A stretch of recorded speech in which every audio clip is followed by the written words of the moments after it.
এইটা হচ্ছে মানুষকে বিভ্রান্ত রাখার তাদের একটা মেশিন, যে মেশিনে তারা এগুলো করে থাকেন। এই ধরনের বক্তব্য দেয়া থেকেই পরিষ্কার বোঝা যায় সরকার যে তাদের নিজেদের অবৈধ ক্ষমতা নিয়ে যে নার্ভাস অবস্থার মধ্যে সার্বক্ষণিকভাবে আছে, কখন কোন ফুটো দিয়ে সবকিছু আবার ধসে পড়ে সেই জায়গা থেকে আছে।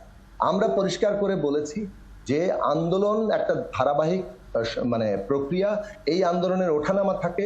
7ই জানুয়ারি পর্যন্ত আন্দোলনের লক্ষ্য অর্জিত না হওয়ার অর্থ এই নয় যে আন্দোলন তার বিজয় অর্জন করবে না। 7ই জানুয়ারি জনগণ ভোট প্রত্যাখ্যান করে ভোট কেন্দ্রগুলোকে বিরানভূমি বানিয়ে যেভাবে আজকে এই আন্দোলনের মধ্যে সমর্থন দিয়েছেন, সেই আন্দোলনকে কিভাবে বিজয়ের দিকে নিতে হবে, একটা প্রবল রাষ্ট্রশক্তির নানা ধরনের